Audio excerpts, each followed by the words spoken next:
Feel the bass, let it move your feet.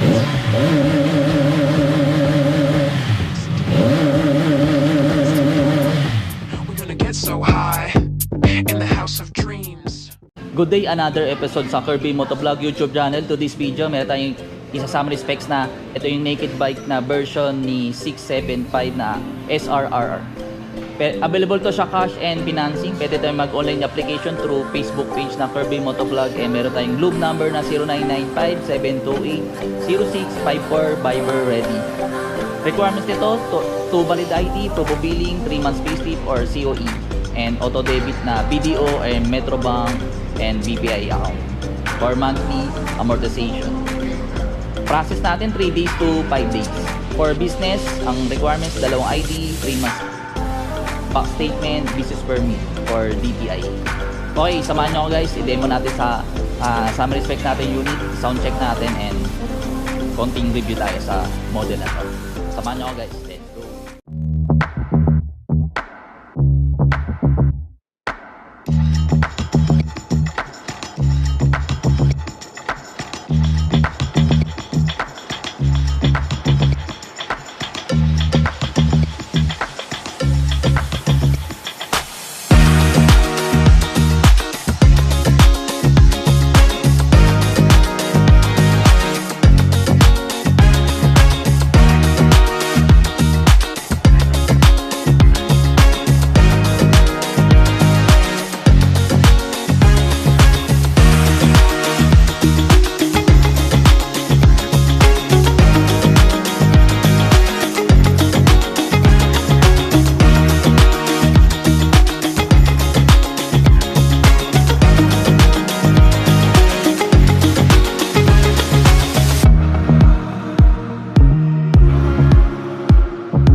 Okay, nakikita dito sa panel is yung TFT display niya. Although time 12 minutes na siya, pwede siyang palitan.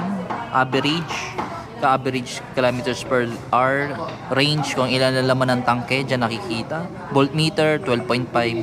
Pag 11.4 yun, diskarga yung baterya. Kilometers per liter. Tapos dito naman sa taas na up arrow o up button. Tapos trip 1 and trip 2. Tatlong option lang. Dito yung oras, meron din siya dito. Tapos yung PSI, naka-set siya na 2.5 bar Celsius ng gulong. Dito rin nakikita. Pwede palitan tong option na PSI para mas madaling intindihin i-summary. Tapos quick shifter, naka-on. Up lang yung quick shifter nito. May traction control. Yan, 1. Side stand, dito nakikita. Temperature, tapos yung ilan na laman ng tangke o yung gas. Tapos gear indicator dito nakikita. Tapos yung ito yung traction control. RPM, speed. Ito yung sa oil, check engine, tapos ABS. I-press lang natin itong set. Mapupunta tayo sa information. Information, basic. Diyan nakikita yung voltage, range, kung ilan naman ng tangke. Diyan mo man check kung hanggang yung distance na pwede pa niya itakbo. Temperature, 51 Celsius. PSI, 36, 39 sa likod. Tapos Celsius din ng gulong, harap at likod. Meron din yan sa unang do sa panel po. Traction control, pwede mo siya i-adjust. Off, level 1, tsaka level 2. ESS, pwede mo siya i-off, tsaka on. Sample, nag-check engine brake ka, iilaw yung taillight mo. Tapos quick shifter, on na lang din natin. Ito yung ESS, i-on din rin natin. Upshift alert, pwede mo siyang sample, nag 6,500 RPM ka na, kailangan mo na i-shift, parang i-remind ka po. Phone, pwede mo i-connect yung Bluetooth from sa cellphone mo. May Bluetooth tong TFT display papunta sa cellphone para kung may tumatawag na notify ka. Music, pwede mo i-adjust yung music or ililipat mo or yung volume ng music pag nakakonect na sa Bluetooth. Motoplay o yung Safe Moto application, pwede mo i-connect. Ito yung scan o pwede mo siyang i-download sa Play Store or App Store. Sa settings, device connection, ito yung pangalan ng Bluetooth. Pwede mo i-connect din yung intercom 1 tsaka 2. Information 1, yung nakikita sa panel, Odo. Information 2, voltage, pwede mong palitan yan. Pero ilagay lang natin sa mas madaling summary, yung panel. Brightness, auto brightness, kapag madilim or nagliwanag, nag-a-adjust po yung panel para hindi masakit sa mata. Unit, yung format, kilometers per hour, Celsius, pressure ng gulong, PSI na lang, sinet na lang natin. Oras, time check, 4:07 PM, 12 hours na lang. Pwede siyang gawin 24 hours, pero nalagay ko lang sa 12 hours. Language, pwede rin siya. English na lang. System update, yan. Pwede mo i-connect yung panel through sa Wi-Fi para mag-system update siya. Pagbabalik, back lang. Pupunta ka na sa main menu. Summary specs natin, yung unit, NK675. Dual disc brake to na ABS, siyempre harapan. Tapos upside down na telescopic yung shock niya and inverted. J1 yung caliper niya. Tapos may brake cooler para sa mas madaling mag-cool yung disc brake mo. Uso na ito sa mga big bike ngayon. LED, parang NK450 na pinalaki. Pero 3-cylinder siya. Tapos disc brake siyempre sa likod. Tapos size ng gulong sa likod is 180 to eh. 180 by 55, 17 inches yung size ng mag sa likod. Or gulong. Combine na siya. Tapos ito yung taillight niya. Parang banana. Tapos ito yung angkasan, back ride. 810mm yung seat height. May quick shifter to, nasabi ko na kanina. 1 down, 5 up. Pero wala siyang quick shifter sa down. Up lang siya. Coolant, ito. Tapos may damper na rin siya kasama. Built-in na rin po. Brake fluid sa unahan. Ito. Panel, 5 inches to. 5 inch na TFT display. Hazard, and nandito. Ito yung function. Yung function, yung sa volume ng music.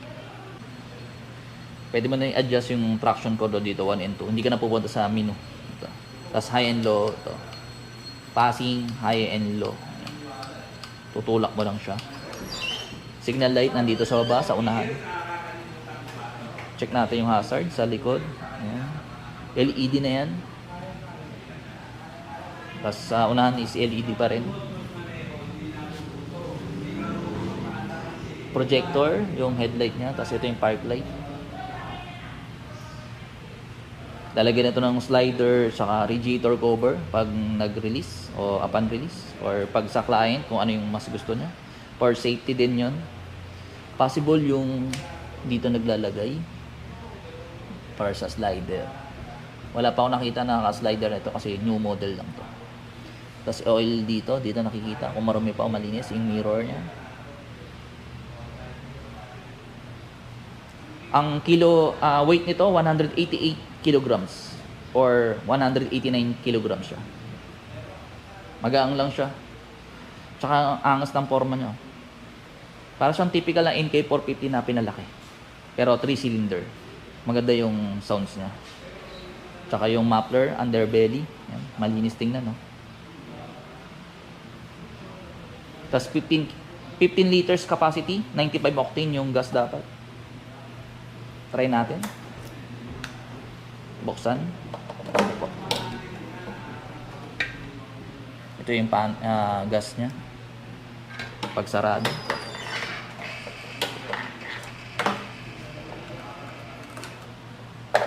Side mirror niya parang pang NK450 din. Side mirror niya pang NK450. Ito ay adjustment, layo tsaka lapit.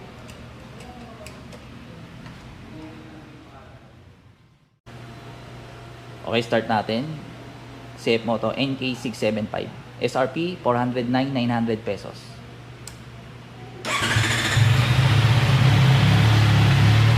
Hintayin natin mag 60 Celsius bago natin i-rev.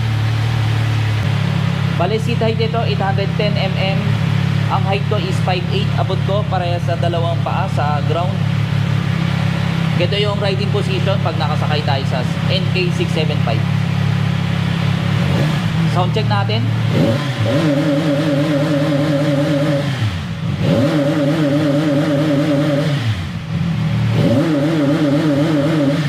Bali nakalock to pag naka-neutral hanggang 6,000 RPM ka lang, hindi siya lalampas. Para naka-limit siya. Pero pag naka first gear, second gear, full power na siya. Pag naka-neutral lang to, naka-limit siya.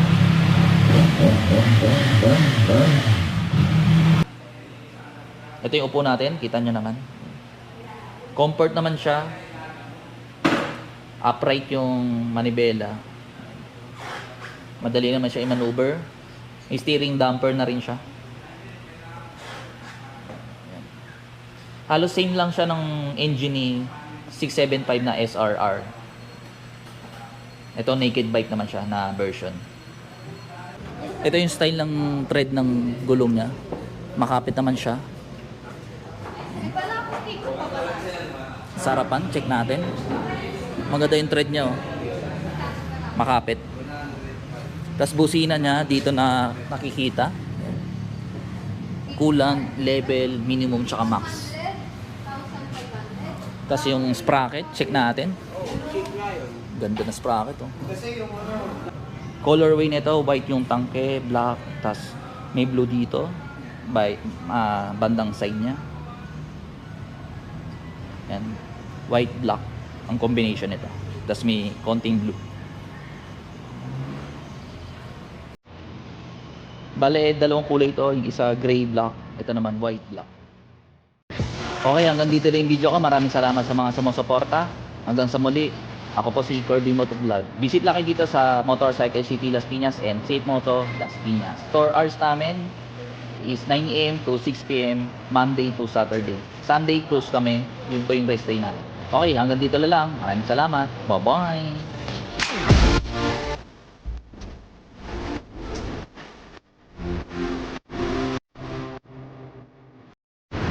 Okay, store location natin, Motorcycle City Las Piñas, malapit sa SM South Mall. Pag galing po kayong SM South Mall, right side. Pag galing sa Pote, left side, bago mag SM South Mall.